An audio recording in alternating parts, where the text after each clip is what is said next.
Welcome everyone. Thank you for joining us. We are very honored today to be joined by Brother Edmund Arroyo. Inshallah, he will be talking today on a lecture titled, "I'm not religious, I'm just spiritual, the Master of the Confused Muslim." Brother Arroyo is a Mexican-American convert and licensed clinical social worker. As the founder of the Heartspeak Institute, his work is geared towards providing counseling and education to individuals, couples, and families in a friendly and accepting environment. He is also one of the founding members of the Muhammad Web Foundation. Since 2001, he has given numerous motivational lectures, seminars, and trainings. So please, without further ado, join me in welcoming Brother Arroyo to the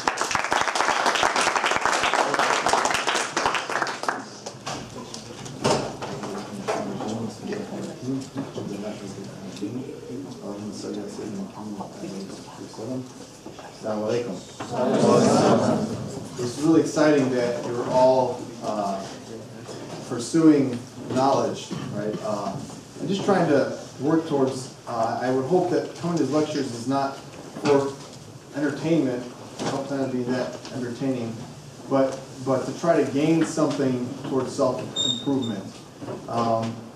With every lecture that you hear, I'm a firm believer in this, being a therapist, that we all need a little bit of self-improvement. And our religion does have some answers in that regard. So I hope you guys are enjoying your weekend, and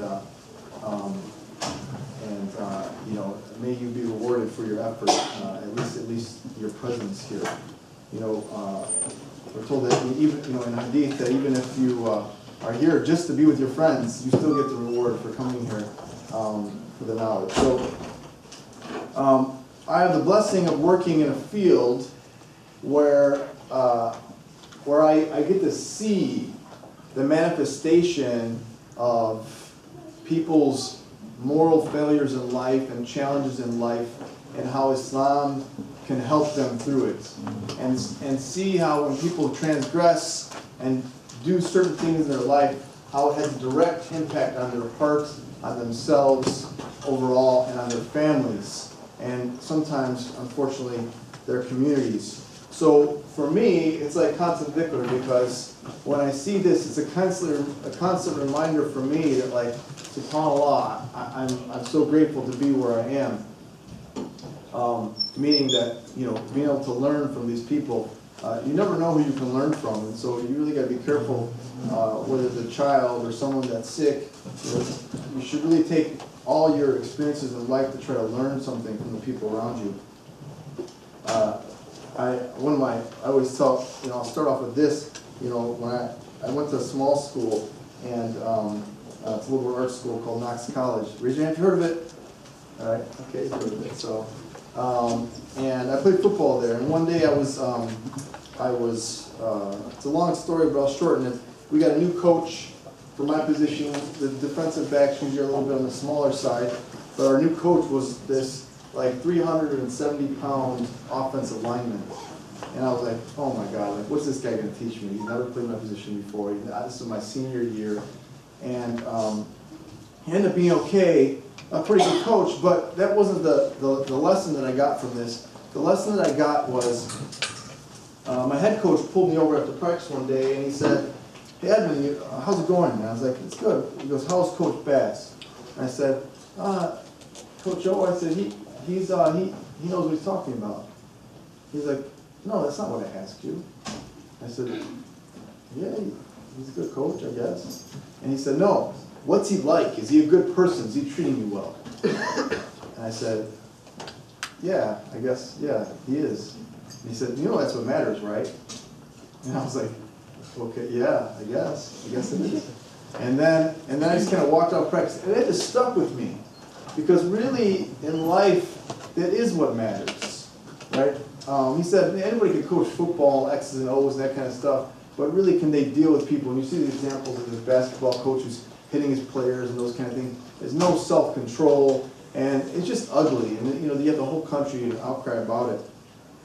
So one of the things I started noticing working in my office is that people kept coming in And especially, I do a lot of premarital counseling. And, and I really recommend it. I'll just say that it's actually very reasonable price because I just want people to get it. Because so often what happens when you're getting married, you just have no idea what you're getting into. And I call it watching the news in the morning. You watch the news for traffic and weather. Neither of them are you going to be able to change. But at least then when it happens, the traffic jam comes, you're like, oh, here it is. But I left a little bit early because I knew, or I called and said I might be a little late because there's a traffic jam on 55. So at least what it does is it helps you prepare for it a little bit. But also the even bigger reason is when it comes, you have less of an emotional reaction to it, right? Because if you get caught in that traffic jam and you're in a hurry and you don't expect it, it's like, oh my God, and that's where road rage comes from. And that's where people get so upset. So a lot of things in life are like that, and that if you could prepare for them properly, and I really believe this even with travel, when somebody goes somewhere, I always say, all right, tell me about it. If I go there, what should I know? I was asking a brother out of this today. I said, what should I know? What should I know about U of I? My daughter might be coming here next year, inshallah. So it's like, what should she know? I really believe in that. Somebody didn't do that for me when I went to India. They didn't give me an idea what I should be ready for. So I was a little shocked when I went. But alhamdulillah, we had a good time. Okay, so people come to my office, and this is why I titled the topic the way I did, was they come to my office and they often say things like, the young couple, and they say, well, I ask them, so, where'd you grow up? What school did you go? Did you go to Islamic school, public school? I ask a lot of these questions just kind of to know the couple. And sometimes they'll say, well, we're not religious, we're just spiritual. And I say, well, do you consider yourself Muslim? And they say, yeah. And I say, well, what does that mean? And actually, I don't really say that, I'm just thinking that, and I say, okay, and I just move on. I think I know what they're trying to say, and I wonder how many of you think you know what they're trying to say. But basically what it means to me is they really don't understand their faith. If they're still, I could see maybe if you have that in a Christian community where people claim that, but it's usually because they're rejecting Christianity. So they say, it's kind of like being, like saying, I want to believe, but I don't know what to believe in. Okay? But when a Muslim says, oh yeah, I'm Muslim, but I'm not religious, I'm spiritual, it makes it sound like they think those are two ends of the difference on the same spectrum. And they're not at all. Right? They're not at all. Religiosity has its own spectrum, and spirituality has its own spectrum, however you want to define that. Okay? I think what they mean to say is that I don't really practice my faith like I probably should, but I still believe and crave that connection with Allah, with God. Right? I think that's what they mean, but they don't really know how to articulate that because often the faith that's been given to them by their parents is very one-sided, and it's just the religious side. So they grow up and you get into young adulthood and they know, oh, I really want to have that connection, I want to belong to a faith community, but I don't want it to be all about these rules. And I'll come back to that. But so that's what kind of, sparked my topic for the conversation, or for the presentation today. And I want you to think about this. I want you to think about your acts of worship as being a conduit to your connection to Allah, but not a guarantee. It's almost like establishing a pipeline, like they establish these oil pipelines, Alaska or whatever, or in the Middle East, and it's not necessarily oil always flowing through it, but it's there in case you need it, in case you need it needs to flow, or if it happens to flow, it's there, right? And so, when it comes to acts of worship that we experience, whether it's fasting or whether it's praying, the goal is really not whether or not you practice or you don't. It's always striving to do what you can the best you can. Everybody, the guy who prays 5 times a day, sunnah fard, nafil, sure, more power to them. But here's the other thing that you got to think about. You know, when you study, you know, alhamdulillah, I've had the blessing to be able to study with some scholars that understand both. They understand the fiqh, they understand the rules, and they understand, you know, tasawwuf. They understand the spiritual aspect of the faith. And many of them will say you can't have one without the other. If you do, there's an imbalance. And that's where, for example, you have some people, you know, who are so harsh, and some people who are very laissez-faire. I'll do my dhikr, but I don't pray all day, right? So it's really about finding that balance. But as a therapist, I'm here to also just talk about finding that balance within yourself. Within yourself, because, you know, as I think Brother Mahmoud talked about earlier, you know, when you have that balance in yourself, a lot of times you have these challenges like depression and high anxiety, these kinds of things that are very real. And what I'll often say to people is, you know, they'll come to my office and they'll want to tell me how they got it all figured out, and I say, but you don't really have it all figured out because you're here because it's not working for you. And there's a phrase that I'll use, I'll say, you can't fix a problem with the same thinking that started it or caused it, right? So to think that you got this figured out, you got to come here with the goal of reflection. In my time at Knox, one of the things that was really interesting to me, because I grew up in the south side, south suburbs of Chicago, was you know, this concept that I can literally go to the library, spread all my books out, start studying, study for 2 hours, then just leave it all there. Go to lunch, and come back, and I have to worry about anything being gone. Calculator, everything. Okay? Never worry about it. People don't lock their cars. People don't lock their doors. Okay? It's like this in a lot of rural communities across this country. It's like that in a lot of places of the world. Because everybody kind of knows everybody. There's a good chance if somebody walked by there and took something, somebody else might have saw them and knew who they were. Okay, there's only 1,000 students. But, you know, the times we're living in now, we're met with tons of challenges.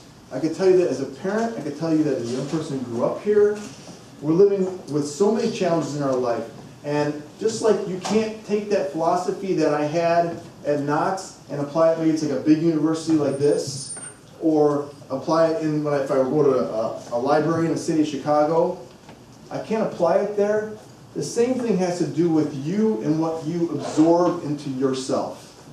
But what I mean by that is all of our senses, touch, sound, hearing, seeing, you know, all of our senses, what I missed, tasting. So they're all windows to experiencing Allah, right? I mean, there's sometimes that like when my mother-in-law makes something, some desi food.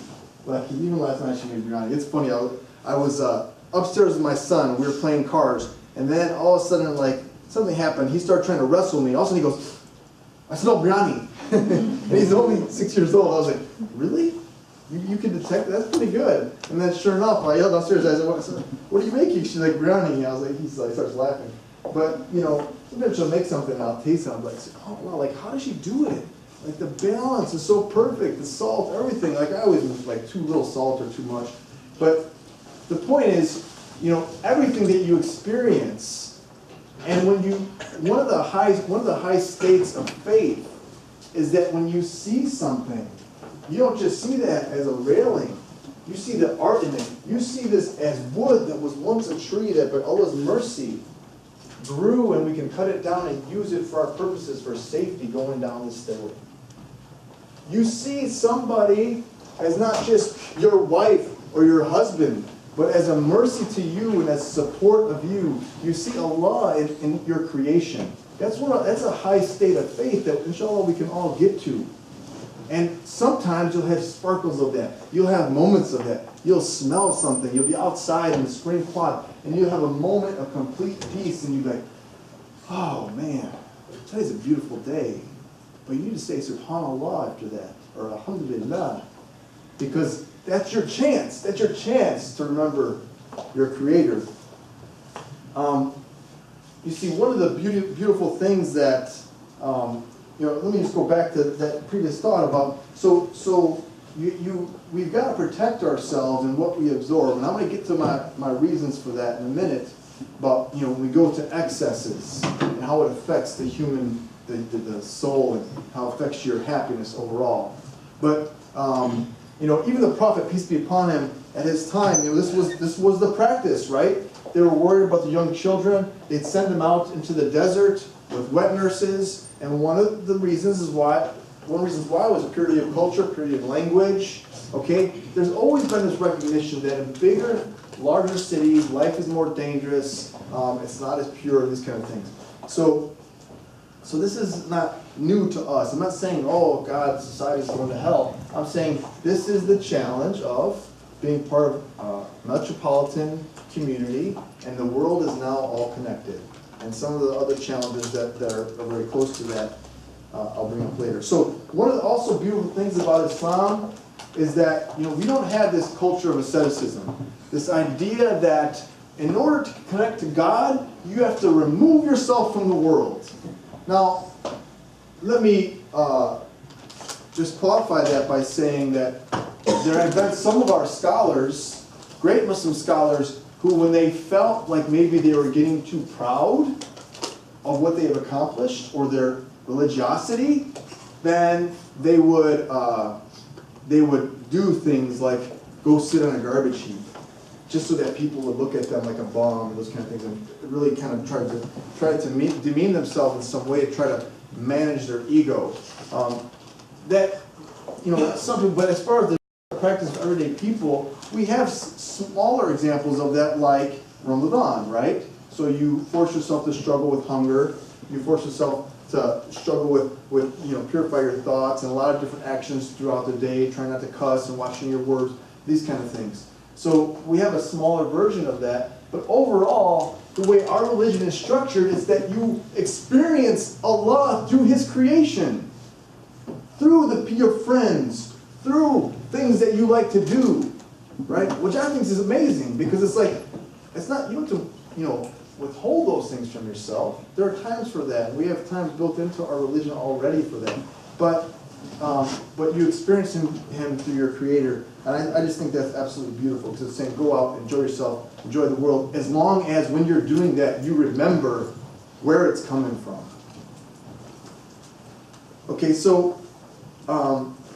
one of the challenges with this person that says, I'm not religious, but I'm spiritual. I think the genesis of this is that, and some of you, if you heard me speak before, I've mentioned this, because it's really a big pet peeve of me, is that our parents and our community often raise our kids with a message that you're either going to be a good Muslim or a bad Muslim, right? So figure it out. And, like there's a spectrum, again, you've got these spectrum things. So, and my argument is, what eventually happens in adolescence is eventually you decide. So, you decide which side of the spectrum you're going to be on. And we see that. We see Muslim kids on campus, you wouldn't know they're Muslim other than their name. Okay? They don't want to connect to the Muslim community or anything else, partially because they've sent that message. There's people within this room that really struggle because they feel like maybe they're on the bad side a little bit. And see, but the problem is both ends of the spectrum have a problem. Okay, both ends of the spectrum have a problem. This is why I have a problem with it. My argument would be that most of us are somewhere in here. Somewhere in that middle. If we do a standard deviation, what's the bell curve, right? Somewhere in the middle, right? Most of us are somewhere in that middle. And even your parents are somewhere in that middle. And we're all just trying to stay more on this side, right? More on this side. But the problem with, if you decide that you're over here, then it's like, all right, what the heck? Might as well do it all, right? YOLO. Right? And then, but the problem with thinking you're a good Muslim is pride. I worked with I worked with a person who was from another country and he was visiting. His brother lives here and he asked if he could meet with me. And I met with him, and this is what he's told me, a story that I've heard several times. He said when he was growing up, he lived in the West, and he was one of the only Muslims in his high school. Always felt kind of like an outsider, didn't really connect, only Arab. And so when he got to college, he was so excited because there was an MSA there. And so he really connected to MSA. And he formed this tight little group of him and these like 6 other brothers. And he said basically the mentality was everybody else is going to hell. Right? Everybody else is going to hell and we're the good ones. Because we're following all the rules. Okay?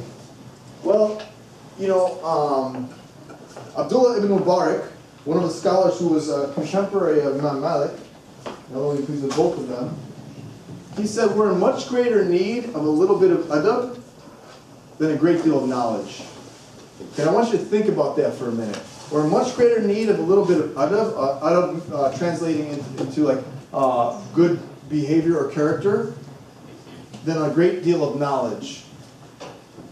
And you see that in these kind of examples where they gain all this knowledge, and now they think, and then they start praying their 5 prayers, and they start going to beer, and they're like, okay, now all that stuff is good, but not if it gains you pride in yourself and thinking like, look how good I am now. And that's where it gets really dangerous. Okay?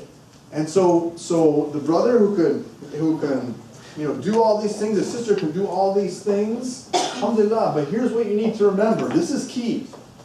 You need to remember that yes, you're doing those things, but only by Allah's permission. Only by God's permission are you doing those things. Right? If you believe in your Creator being the planner of all things, and we all know this, there's times where you really want to read Quran. You wake up, you're like, you pray Fajr, you're like, I'm going to pray all my prayers today. And then you don't. And then you don't. And you're like, man, I was totally pumped this morning, right? And then there's some days you get up and it's easy. It's like brushing your teeth. So you don't even think twice about it, right? And you do your prayers. And can I open this door a little bit? Just because I can tell people are getting hot and I'm hot. Can I just pop a little bit? Just get some. There we go.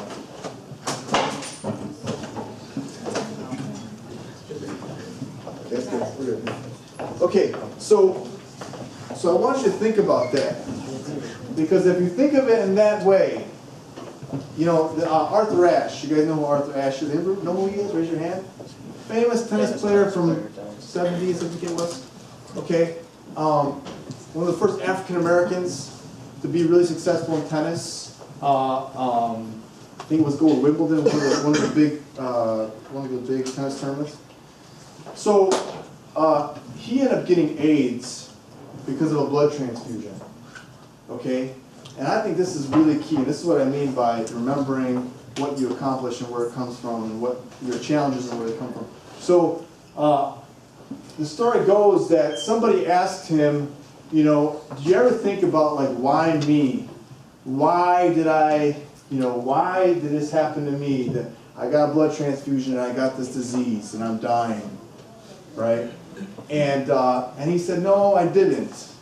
Because when I was standing there with the trophy from my tennis tournament, I never said, why me? I never said, when all of a sudden something good happens to us, we think, yeah, we deserve it.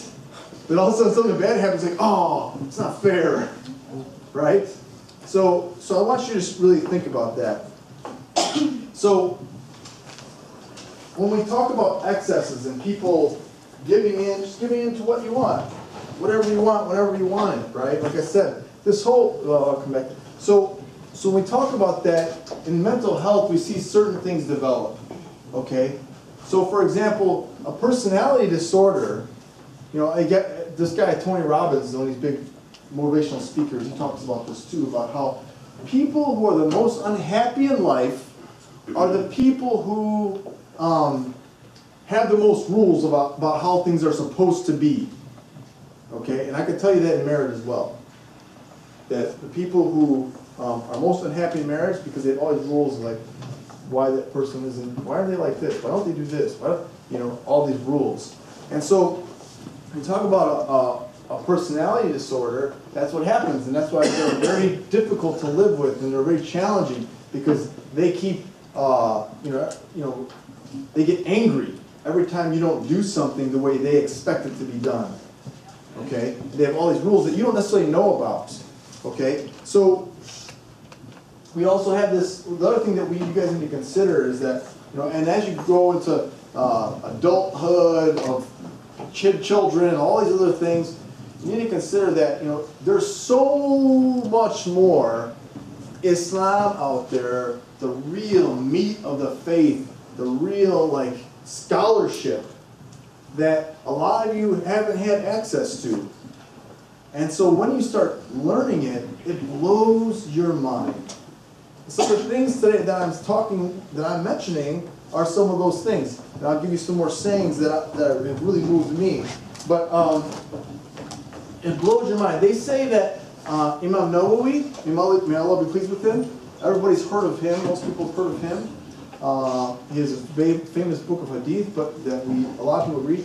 The amount of literature that he put out in his life, it was like the equivalent of writing a chapter a day for his entire life. That's how much he put out. And how much of it have you read, right? Not just because you don't really feel like it's not that interesting, but the point is how much have you heard about it, right? So all the scholars that are out there that have written about all the different parts of our faith, and especially on how to connect with Allah, and how to ask for forgiveness, and how to deal with other people. There's, you know, Imam al-Ghazali who wrote tons about relationships, about sexuality, about all different kinds of things that you'll never hear about. You never hear about, but it's there and it's magnificent. These people are like true psychologists. So the other thing that some of these scholars will say is that, like Ibn al-Sakandari, they'll say that the more you try to manage your world, the more unhappy you are because you're not understanding that there is a great manager. Right? The more you try to micromanage it, right? If you can't roll with it, if you can't roll with the things that don't go well, right? And this is where this is also, you know, anxiety builds and builds and builds, and you have these things like obsessive compulsive disorder, right? Basically, it's like I become obsessed with an idea that, like, maybe my hands aren't clean. So what I do, I develop a compulsion to address the anxiety. So I start washing them a lot, to the point where it becomes excessive, right? And it starts interfering with my life and my happiness. Here's something else I want you to think about. Addictions. Okay, addictions. How do they develop? You're trying to feed something. You're trying to feed something within yourself, right? That can't be satiated. And that's, you know, there's a book called A Season of Life. This Season of Life, A Season of Life. It's a book, some of you guys might enjoy it, you girls too, but it's about football. So it's like this football coach, he talks about playing the NFL, and he talks about how he coached all these kids, but he's talked about how he teaches them this lesson that he was in the NFL. And society would tell you that, you know, you're going to be happy if you get lots of girls, if you make a lot of money, and if you're an awesome athlete. And he saw depression rampant in the NFL. All these men who had all those things, they were unhappy, right? And so, you know, he talks about that. And so there's all these things that, yeah, we'll crave, and that's nice, but it's all in moderation. It's all in moderation. And that's where you'll find real happiness, because then those things won't control you. One of our scholars said, I think it's Ibn al-Tawwa as well, said, take the world out of your heart and put it in your hand. It's the same thing about money. Take money out of your heart and put it in your hand. What do you think that means? That means that if you control it, it doesn't affect you. It doesn't affect your happiness, right? But if you control it, you can use it to provide a certain amount of happiness in life. But the minute it starts controlling you, that's where you've lost it. Because that means if you lose that money, you're going to be super, and we hear about this, people lose a lot of money, they commit suicide, do these kinds of things, right? Because the world or their money was in their heart and what started to control them. So when it comes to addictions, I want to think about this. You guys have all heard of the 12-step process, or you guys heard of the 12-step process in addiction? Okay, so it's the number one scientifically researched, proven recovery programs, okay, for addiction. Do you guys know what the first 3 steps are? I'm going to read them to you. So first of all, addiction, there's, what they're saying now is there's a disease model. Once it has control of your brain, it controls you. And it's not a moral decision anymore. And that's why I say this is a slippery slope. You got to be careful what you let yourself be consumed by. So here are the steps. I just didn't want to get them in the wrong order here. First step, think about this. Think about it in terms of our faith. First step to recovery, admit you are powerless. Okay, that's submission, right?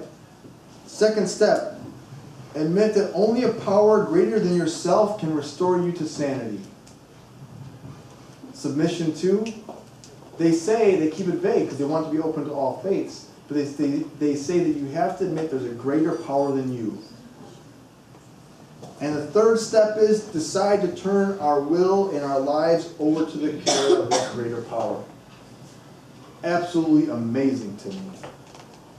Right? That they're basically saying the way back to a healthy mind and body, away from addiction, one of the only ways it works in this whole world is by submission to God. Right? Whatever you conceive Him to be, but regardless, it's still the oneness, which I think is pretty unique. Okay, so here's another idea that I want you to think about. Remember how I said that when you pray, sometimes it's easy. And sometimes, raise your hand. Maybe I should want to have you raise your hand for this. Sometimes when you pray, it feels really good. Right? It feels really good. You do sajda, and you just feel like, oh, alhamdulillah, like you feel like you're getting some benefit from it. Right? And sometimes you pray and you're like, man, I don't even know if I prayed for. It went by in like 30 seconds. You don't even. But I'm like, sometimes it's like so amazing. I'm like, I really could have prayed 3 rakat already. Like, that went too fast. You start, your mind wanders, and then sometimes you pray, and you're just like, this is just like a waste of time. Like, I don't feel anything. I don't feel any connection.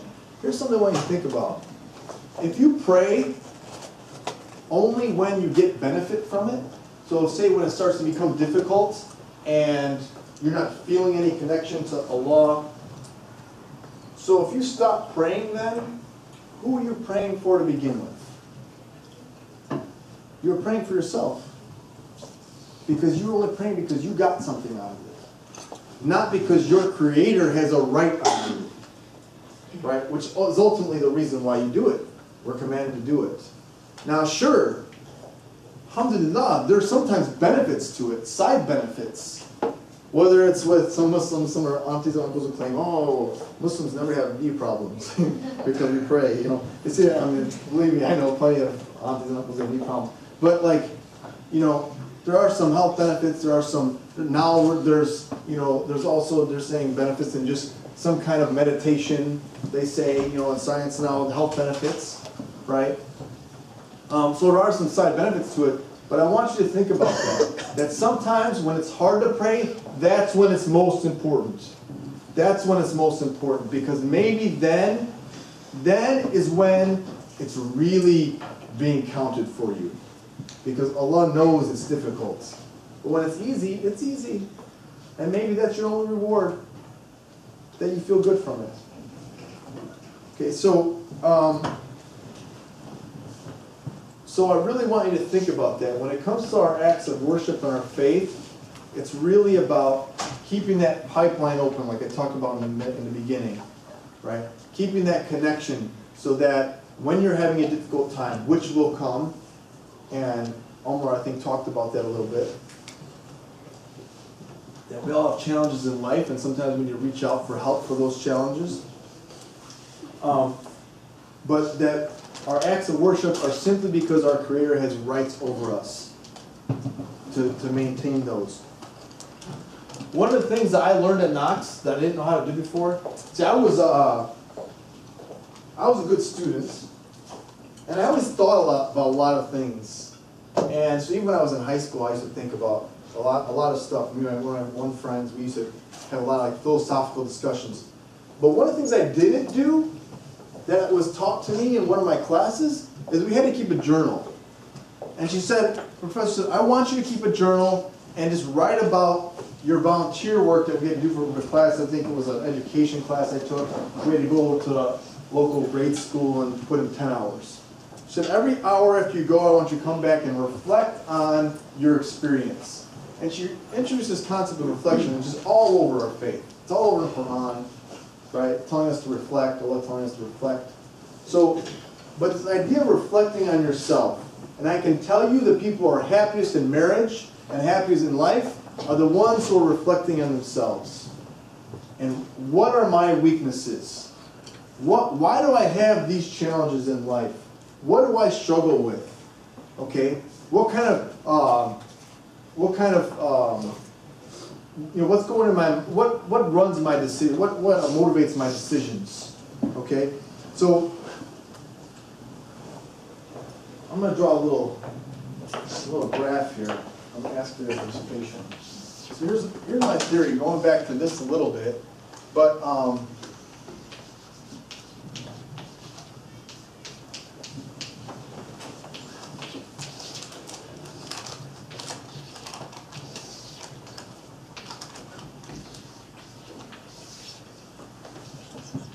okay. In a 5-year-old's life, what percentage of his life would you say is fun? What percentage is work? Who wants to give it a shot? Go ahead. Like 95. 95 fun? Yeah. 100%. Well, anybody disagree? Yeah. 100%. 100%? Yes. I mean, when you're 5, everything is work, though. You know what I'm saying? Like, it's No. perspective. Like in college, you make it fun. But you have to sit down, you have to like, you know. It's perspective, that's what I'm trying to say. It's 50-50 for life. But I'll give you an example. When you go to kindergarten, That's work for a 5-year-old. talk to 5-year-olds. I asked my son one day, I go, so what did you work today? He goes, we don't do work. We just play. Because even their work is fun in kindergarten. Come on, man. That's They make it fun. See, you're just thinking from a college perspective because it's school. No, because in kindergarten, that's my point. In kindergarten, they make learning fun. They play games to learn. Right? My son likes coming home. He's in 1st grade now, so the work is increasing. But when he comes home, he likes reading his books to me. Right? Now, he doesn't like doing math problems. That's work. Because he likes his work doesn't mean it's not work. But it's fun for him. So for your sake, we'll leave it at 95. Okay? What about when you're 16? Let's think like junior year of high school. How much is work? How much is fun? Let's get some numbers. Yes, in the back. 95 to 5. 95 to 5? I think it was like 60% work. Hold on, can you? Like 20% work, 80 fun. 20% work? He's out.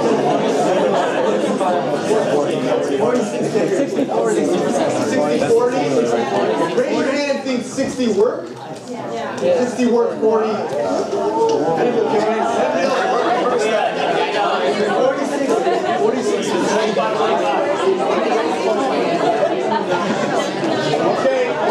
Okay, so we can agree here, guys. If you think it's 40-60, raise your hands. Opposite. Okay, 60-40 is still stronger.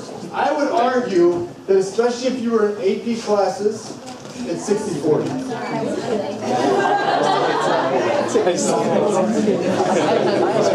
Yeah, we're not talking about selectors. Just because you got a 35 in ACT to C average doesn't mean that that's life, right? Okay. Nowadays especially, what you'll find in the high schools is more and more demand academically. And it also depends on how much you're involved, because, well, I'll come back to that. But what do you think about now? Like, 20 years old, what's the percentage? Same. 50-50. I would claim, 0-0. I'm not having this is fun. not a long discussion. I would claim that the fun increases again. Yeah. I would say at least it's 50-50. Yeah. Yes. Okay? Now, what about when you're 40 years old? 100% fun. 85. 98 Think too. about your critters. 80-20.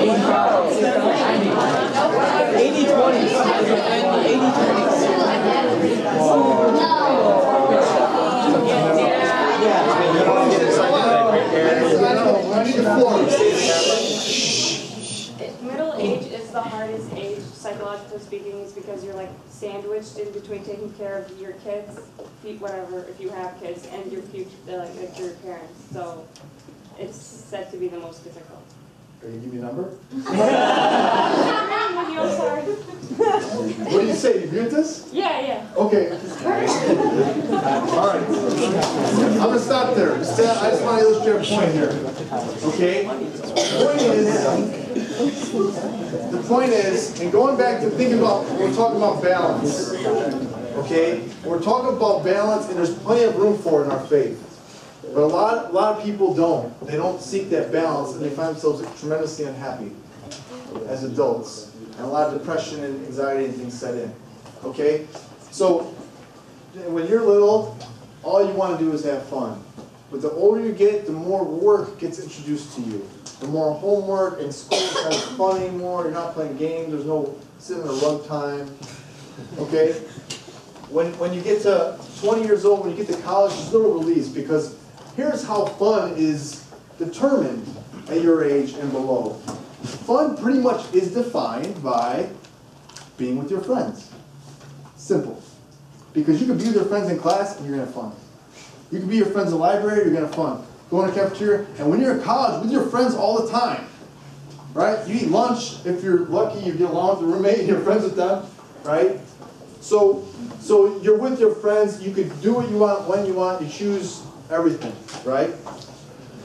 When you get older in adulthood, and you guys are going to be getting there very soon, meaning the working world where you're forced to go somewhere for at least 40 hours a week. That's tough. Okay? All of a sudden your fun drops. However, it doesn't have to be this low. It doesn't have to be this low. So my recommendation to you is that you figure out now what it is that you enjoy, get to know yourself, what do you want out of life.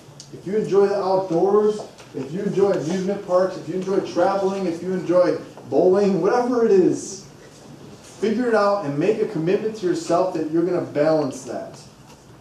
Because work and the rat race out there will consume you. And it does, people, all the time. Lots of people, they practice their dean in college, they graduate, they start working, and then they don't have time for it, right? And part of the reason why they have time for it, I believe, is because there's so much anxiety in them, and there's so much exhaustion, that when they go home, they just want to lay down. They want to shut down their brain. They don't have a balance in their life of fun. And when I say fun, because for you, fun could be reading a good book. But that's what you've got to figure out. And you've got to commit to keeping it as part of your life. Because going back to what I said, is that our faith allows for this. Allah wants us to experience this world. He wants us, subhanahu wa ta'ala, to be happy. Right? Our religion is not supposed to be difficult. It's not supposed to make your life unhappy. But so many times people decide, oh, well, if I'm going to be a good Muslim, let's go down to 10% of fun. No. And what happens a lot of times is people get here or they get here, and then that's where the YOLO comes in, and they say, well, I only have this much time, I gotta cram a lot of fun into it. Right? That's only because they're not living the balance. So they try to throw off the balance by putting a bunch of fun in there in one moment, and usually that fun actually is detrimental. You know, you gotta be really careful about that. So I want you to think, you know, and what, you know, these people will say? These people will say that, oh, high school and college is the best time of your life. I disagree with that wholeheartedly. If somebody's saying that, then that means they're an unhappy person. Because I loved high school, I had lots of fun. I loved college, I had lots of fun. I reminisce about it, it was a great time. I learned a lot. I became Muslim because of going to where I went to college. But I love life now and I have fun. I just went to San Diego. I had a blast. I did a million things. Alhamdulillah. Right? My brother was there. I spent time with him. We hiked mountains. We did all kinds of stuff. Right? But I'm 100% convinced that one of the reasons why I had so much fun too is because I saw the beauty of Allah and all of that. And I see that as a blessing. And I work hard. I work my butt off. But I also make time for fun. And you've got to do that. You've got to find that balance. You know, when I work with married couples and they're not doing that, they both go to work, they both come home, they watch TV, they go to sleep. They get up, and what starts to happen? My life stinks. And then you think it's your spouse. Right? I thought marriage was so much more fun. Where we just sit at home, we hardly talk. Right? But if you commit to that, one of the things I do in premarital counseling, as a part of that, is I say, here's an activity sheet of all these different things you can be doing together to enjoy each other's company. You need to make a commitment to doing them. So, I'm going to share one more story, and then if you guys have any questions, I'll take those. So I was working with an adult about my age and almost 40, and he was at the pinnacle of his career. Pinnacle of his career. He came to me and he said, "This is what happened." You know, he said, I've lived my whole life busting my butt in school, trying to do really well. Didn't care who got in my way. I wanted to be at the top of my career. I just signed a contract to make $2 million over the next 2 years with my employer. And because I didn't care who was in my way or what was in my way, I want to do what I want to do. If I wanted something, I want it now. I got arrested for doing something illegal. My employer found out about it. This is about 3 years ago. My employer found out about it, and I lost my job. And there's only a few of these jobs in the whole area that I live in. So basically everybody in that field knows about this. So now I don't have a job. I don't have anything. My wife's going to divorce me. And he hit this moment of reality. His moment of reality that, like, you know, even before, he goes, if I would have come to you even a month ago and you were trying to tell me ways I can improve my life, I would have been like, this guy's an idiot. He doesn't know what he's talking about. Because this guy's a very bright guy. He's much smarter than I am. But he basically made this realization that none of that stuff was making me happy. And he turned this into a moment of enlightenment and said, and I have a chance now to make it better. I thank God that this happened to me and has turned my world upside down. Because I got to make a major change. Here I was at the top of my career and I was still unhappy. I signed $2 million contract, and then I went out and did this. So something's not right with that picture. And after that, he started turning towards his faith more. And I'm not saying that you have to become ultra-religious either, guys. It's about finding that balance and knowing that things in life will never bring you happiness. And I know it's kind of cliche. But still, people do it all the time. They strive for it. They strive for it because they don't believe it. How many examples in this world do you need before you realize that your real happiness, inner peace, when you put your head on your pillow last night and you can go to sleep because you're not thinking about all those things, you're not stressed out? Where does that come from? That comes from connection with Allah and keeping a balanced life. Right? And part of that balance is maintaining your faith, maintaining your connection with Him. Like I said before, take the world out of your heart and keep it in your hand, and that's where you're going to find happiness. Inshallah. Bismillahirrahmanirrahim.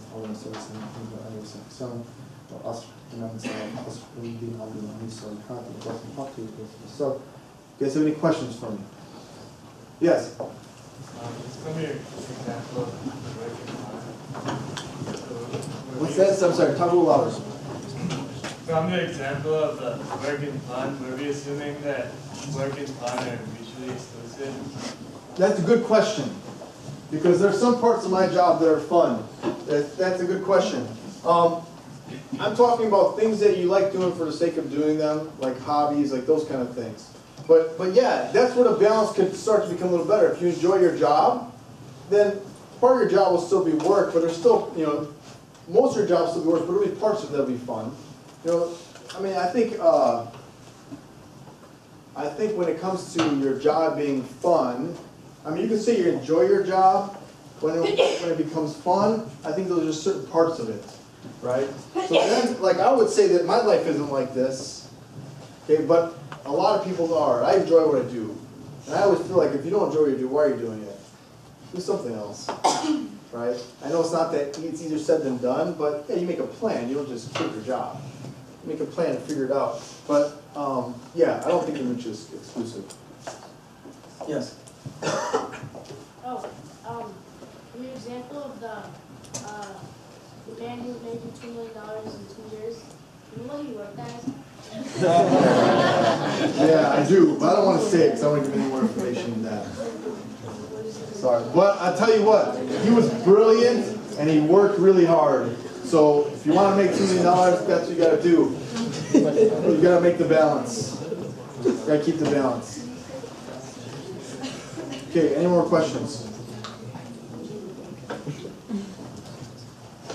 You mentioned enjoyment, but how do we know exactly what enjoyment is? I feel pretty okay right now. Good. Thank you. I think that's a compliment. No, yeah, because you're doing something that you chose to do, right? Ultimately, a lot of times, you're doing something you chose to do, and it's not bringing about any kind of anxiety. You're feeling good doing it. Right? That's really basically what it means. A lot of times when you go to, I don't choose to get up at 6 o'clock and have to go to work every morning, okay? But it's just like prayer as well, right? You get up at Fajr, it's hard to do, but you get some satisfaction out of that, right? And there's times where it's not really satisfying, okay? But enjoyment, you should know that when it comes to enjoyment, there's things that you don't enjoy, there's things that you do. If you don't, and there's also things that are neither, right? Because we're going to go in a different category now. I could do a whole graph on that as well. But there's something in life that are just neutral. Right? There's some that bring about a certain amount of stress or whatever else. There's some things that really make you happy on their own. There's something that you pursue that make you happy, right? So a little bit different than that. This is kind of like things that you actively do throughout your day. All right. Any other questions?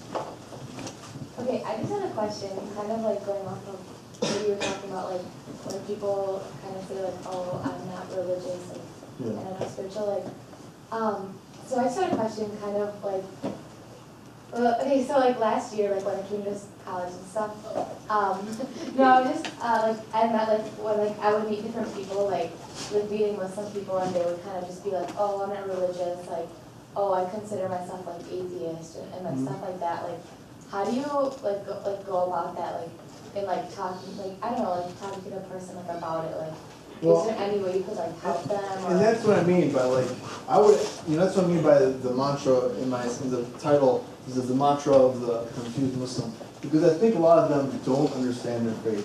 They're just rejecting having to do all these rules. That's basically it, right? And when it comes to being Muslim, it's just La ilaha illallah Muhammad Rasulullah, really. That's really what it is, right? So you don't have to reject your faith just because you don't feel like praying, right? And so I would just try to have a discussion with them, like, okay, tell me what you think, like, where does that come from? Like, why are you deciding that? You know, how did you come to that conclusion? And see, and you'll usually find that it's not really well thought out. It's just like, I don't want to be held accountable to what I don't want to be held to what I have to do. Yeah, or people will say like that they like believe in humanity or like they deserve and stuff like that. They believe in humanity? So do we. Yeah. Yeah, I mean, that's one of the requirements of Islam. You have to have hope, right? Yeah. Hope in human beings. Yes, brother. Regarding the practice and the enjoyment, how can we make our practice for our faith and all what has from the lawful and prohibited and being an enjoyable process, enjoyable practice that I will not feel burdened by it, but when I practice it, I feel the enjoyment. How can we do this? Okay, so that's a good question. So he's asking, you know, when you have to practice your faith within your enjoyment, you know, how do you not feel burdened by what you're enjoying? Is that what you're saying? Okay, so again, I think it has to do with seeing your faith alive in it. So I'll give you an example. This past summer, alhamdulillah, I was blessed to go to Egypt, right? And mashallah, I recommend it. And I was there for 6 weeks. And for a big part of it was in Ramadan. So but we were taking Arabic, and it was exhausting. We were taking class from 8 until 2 every day, and then we had like 6 hours of homework. So we'd come home, we'd eat, I'd be exhausted, and because my wife and my daughter, they both grew up, you know, my daughter from a very early age, and my wife from a very early age, reading and writing Arabic, right? For me, I'm learning it as an adult, so I'm much slower. So when it comes to reading it, you know, I read it really slowly, right? And so, you know, it was really a challenge. So we would stay up late doing our homework, and you know, we really saw it as an act of worship that like we were doing this for Allah, right? But at the same time, we incorporated fun into our schedule, right? So one of the things that we did is we took a trip to the Red Sea, and we snorkeled by the Red Sea. If you can't see Allah and a coral reef with the beautiful colors in those fish, then you need to really start working yourself, right? I mean, it's absolutely beautiful. So I think the key is that when you go out there in the world and when you climb a mountain, not like climbing, but you know, just walking up it, you stand on top and you just say, you know, alhamdulillah, that you have this experience because it's absolutely beautiful. So I think that's the key, and that anything that you do, you know, my wife and I are really into like the ocean. We'll go to Cancun, we'll go all over the place because we just love looking at the ocean. You know, one time I like to tell a story. It's like one time we were out by this coral reef on the last day, and we're getting ready to come back, and my wife's like, "We haven't seen anything cool. Like we just seen all the little fish that we saw all week." And I'm like, "What if you see a shark or something? You're gonna freak out." My wife doesn't know how to swim. She's wearing a life preserver, right? And so she was like, "You're gonna freak out or something." So we start to swim back, and the water's probably about this high, and there's the you know, the ground, the sand, and all of a sudden we see this huge stingray. It's like this big. Its tail's like the length of me, and just swimming. I mean, it was absolutely beautiful because if you see them on TV, they're like super graceful, just like this through the water, and it's just coming right along, and it's coming like right underneath us, and my wife starts freaking out, and I say, she's like, oh my God, I go, what are you doing? Look back in the water, because when she goes vertical, now her feet are like this, right? So they're right above it, and then, you know what I'm saying? But if you stay horizontal, it's like 10 feet away from you, right? So I'm like, what are you doing? And she's like, it's gonna sting us. Like, no, it won't sting us, just swim, you know? And so we looked back down, and we got to watch it, and it went off like that, you know, and we went back to shore. But it's like, you'll see things like that, and anything that you do. We went to we were in San Diego with it's called Carlsbad Flower Fields, and there's you know, hundreds and hundreds of yards of flowers growing, being picked for the market. And absolutely beautiful, right? So many things, like even in your younger siblings, you go home, you know, you're playing with them, and they just will blow you away with how much they're learning and everything else. And these are all just mercies of Allah. And so I think that's a big part of it, is that when you have fun, you make the right intention. Maybe that's kind of part of the answer there. You know, you make the right intention that you're also going out to experience the world, and this can be an act of worship as well. So, okay. Any other questions? I want to keep everybody, it's really warm. So if you have any questions afterwards, you can come on up. Okay. All right, Assalamu alaikum. Look here. Look here.